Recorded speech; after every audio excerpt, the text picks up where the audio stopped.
Yeah,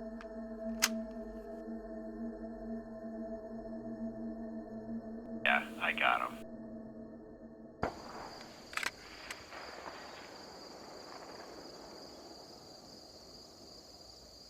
What we're going to be doing in this video is we're going to be taking a Ruger 1022 out to the range, to the farm, and we're going to get some zeros. One of the things that, 22 is most effective at close range, but at close range the come-ups are actually very important because the bullet comes out of the barrel and it's gonna rise as it comes up to the line of sight, and then at a certain distance it'll hit the line of sight and then begin to fall as you move further out. So what we're going to be doing today is we're going to be going out to the range. We're going to be shooting starting at 10 yards, and we're going to go 10, 20, 30, 40, 50, 60, and 70 yards. So we'll get all the way out to 70 yards. What we're using is the Bushnell AR optic 2 to 7 power scope. I really like this scope. It's got parallax adjustment on it. It's got exposed target turrets. I think it's a great value. It's not terribly expensive, and we've got the Troy T22 stock here with the flip up sights, and we got the flip up rear sight, flip up front sight. Pretty cool stuff. And I have on it right now the quick detachable mount here. This is a Burris. What in the heck do they call this thing again?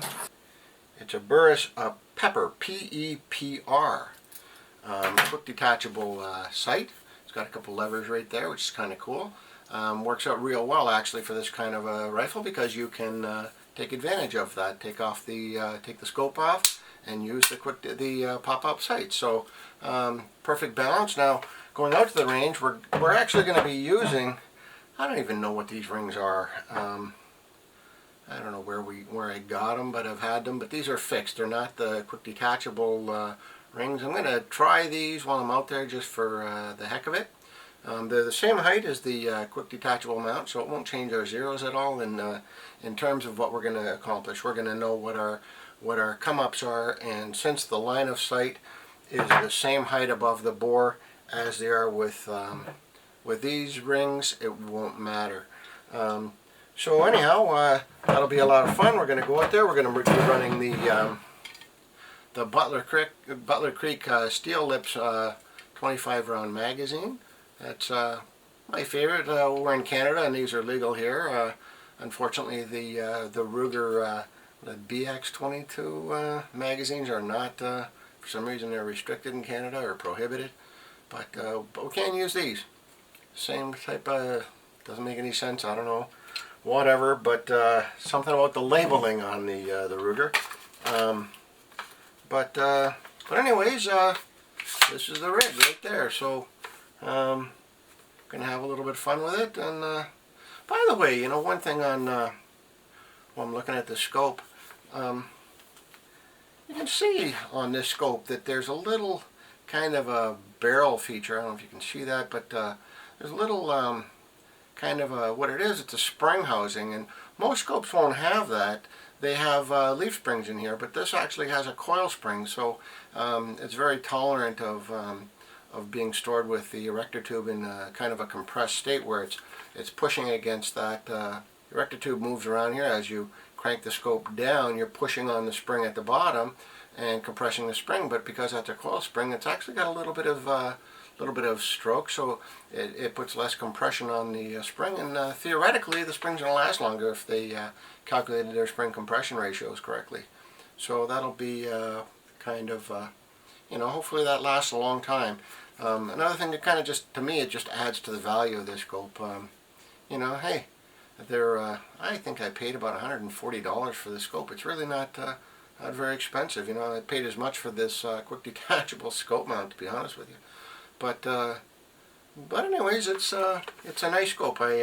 For 22, I think it's just perfect. You got your, you can work the come-ups, you can work your windage if you get that down.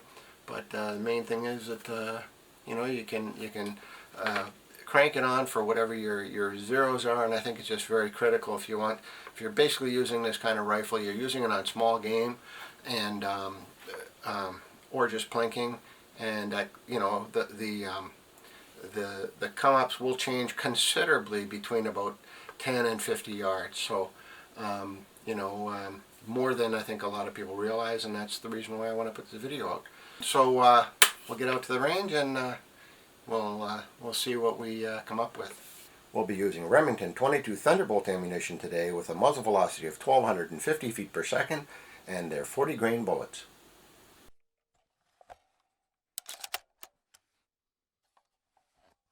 Okay, so we'll get our zeros for every 10 yards out to 70 yards. So we'll start with a 10-yard zero.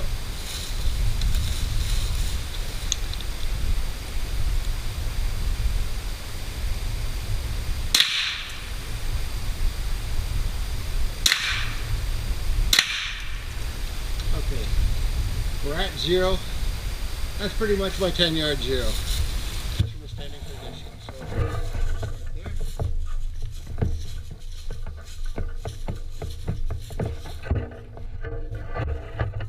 okay, now I'm at 20. Okay, same point of aim.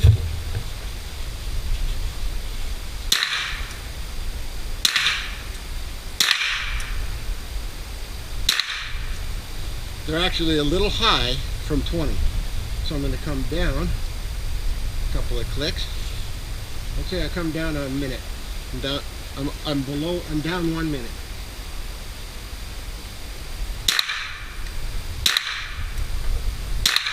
Still high. I'm down 2 minutes now.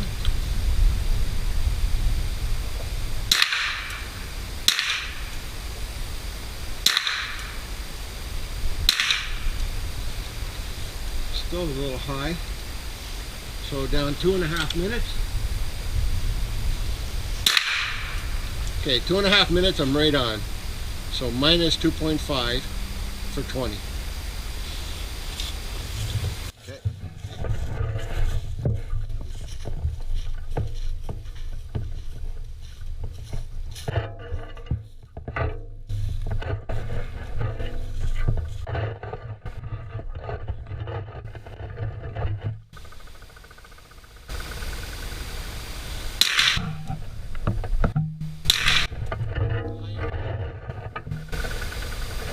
So I'm going to come down. I'm now at 1, 2, 3, 3.5 minutes low.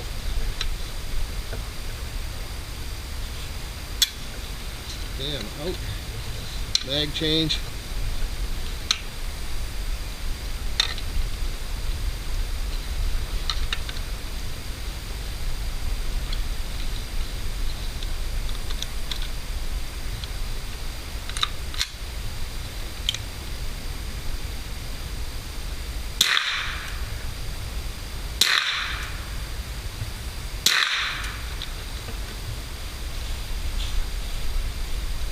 Four and a quarter minutes low.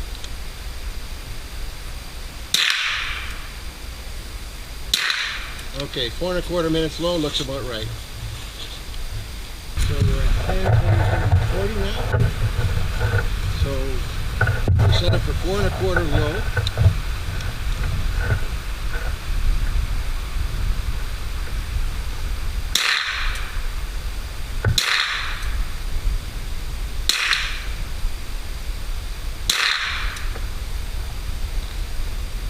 Down a little bit, so I'm at 4 3/4 low. Okay, and that'll be about right. Okay.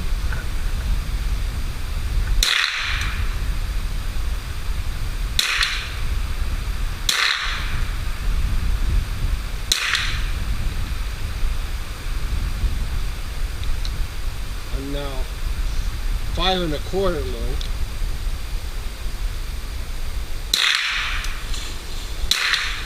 Okay, 5 1/4 low for 10, 20, 10, 20, 30, 40 yards. What, I'm going the wrong way.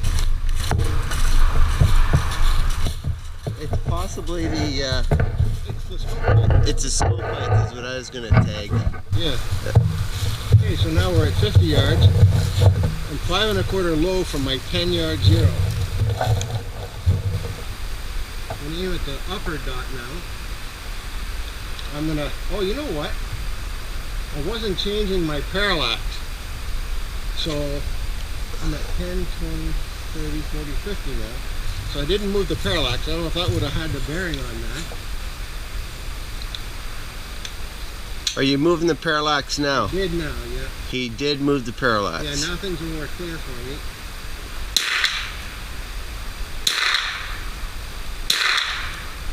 Okay, same point of aim.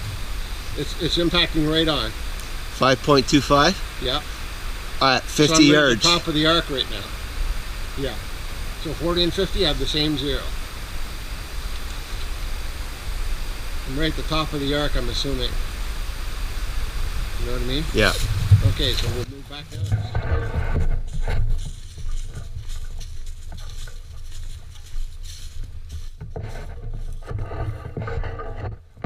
At some point, I gotta start going the other way, right? You adjust your parallax at this point. Yep. I just moved it to 60 yards.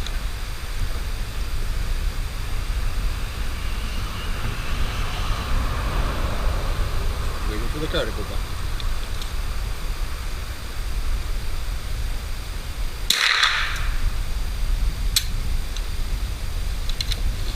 So here we are at 60. I'm at 9 3/4, so I'm low by 5 1/4 from my 10-yard zero. At some point they're going to start hitting low again. I got to come back the other way.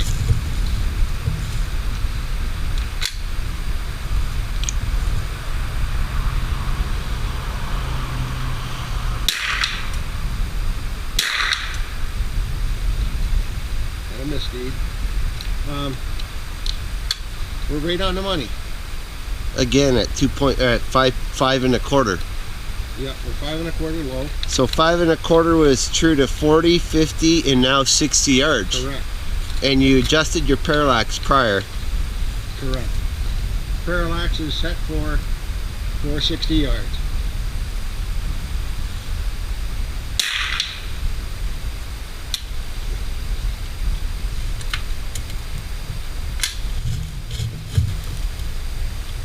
There was two that dropped. I could see the second one from here. Yeah, the first one was the shell case. Oh.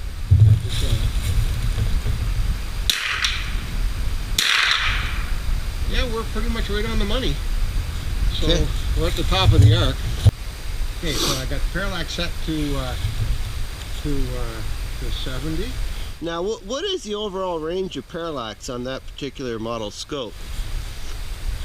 It goes to it's got markings up to 300 and then infinity, which is really the practical limit for a 22. Anything beyond about 300, they're lobbing them in there pretty good. But yeah, and with only a 2 to 7 magnification, parallax won't mean that much as you get that far out. It'll be pretty minor. But we'll run it, see what's what. So.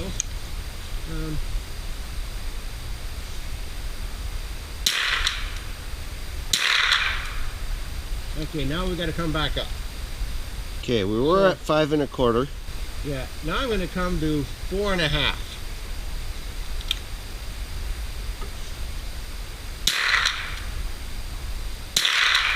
Yeah, 4 1/2, we're there. Now, how did you come across the 4 1/2 number? What was, if I never went through this exercise? They were low, and I'm thinking, well, I'm at 70 yards, about 3/4 of the way to 100. I got 1 minute there. It's an MOA scope, so each click is a 1/4 inch.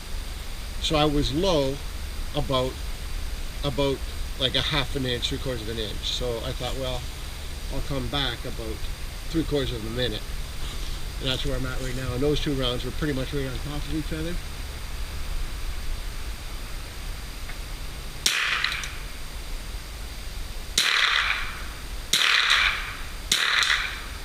And I just shot a couple of plates down. So it's right on. It's taking out those plates that we put down there. Okay, where did you go?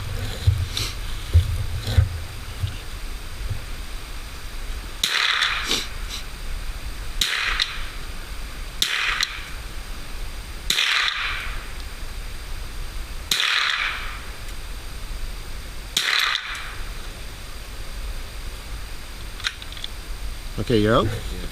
And a fresh mag here.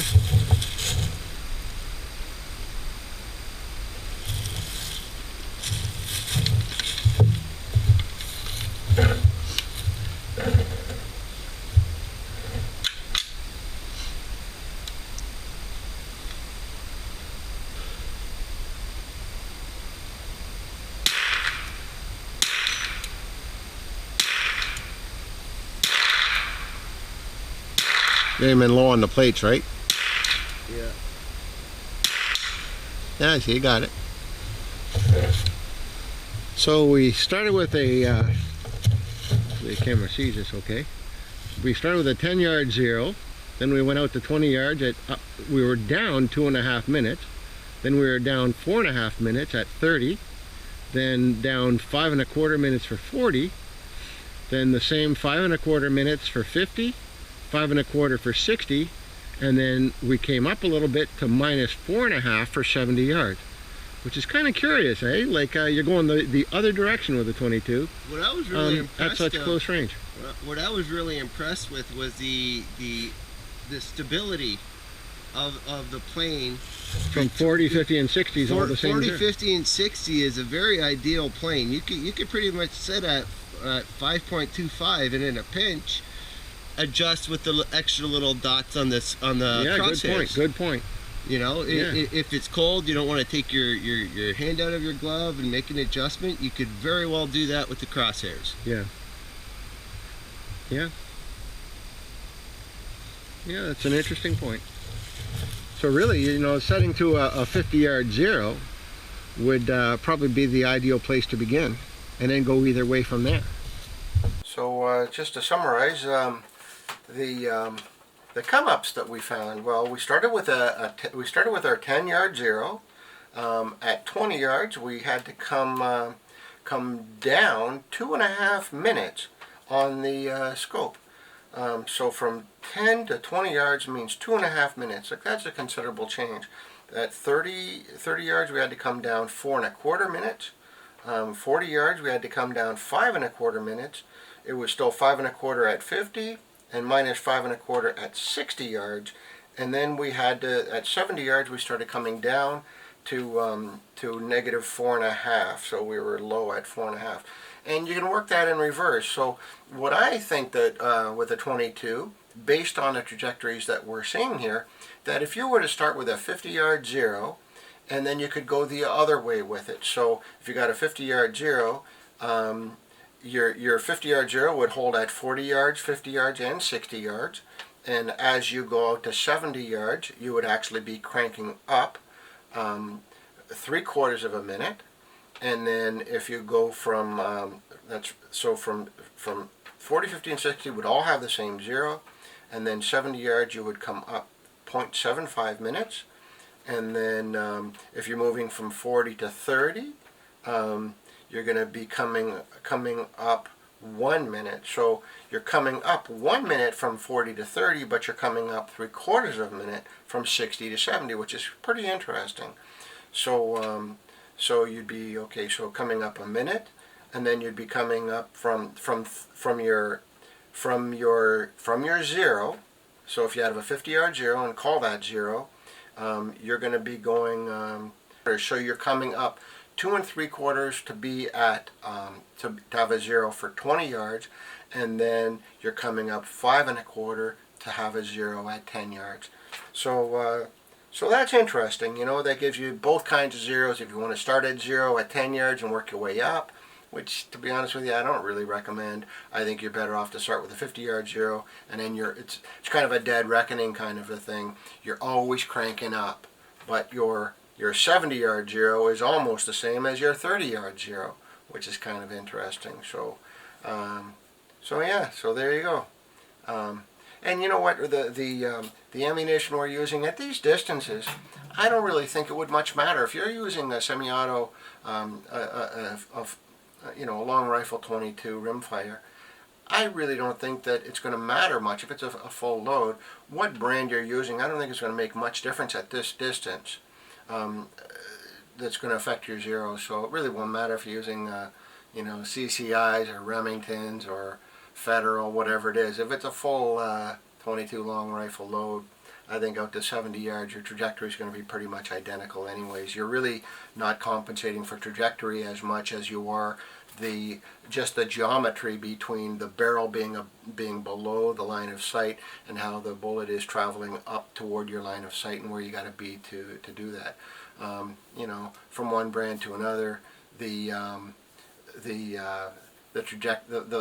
velocities are pretty similar out to, in terms of your zero, they're not going to have much of an effect on the numbers that I've presented here. So anyways, I hope this helps, and what I'd like to do is a future video where we go out from 70 yards and further than that. So we'll do another one, and hopefully we can get some good zeros this summer.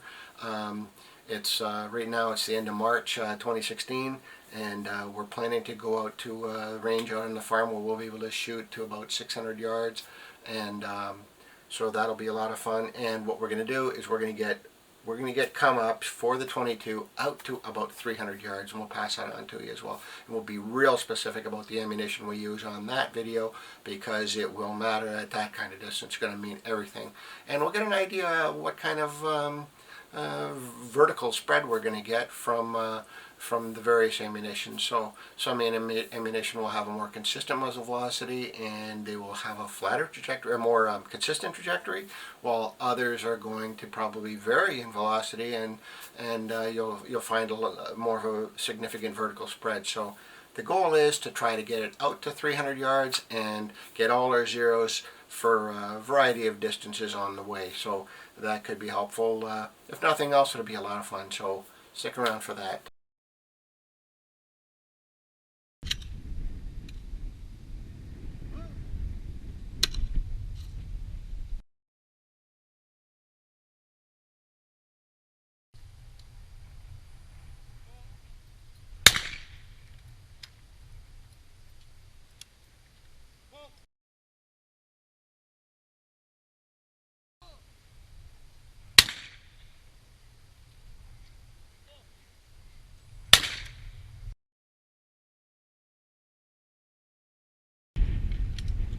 Gotta give them a lot of left.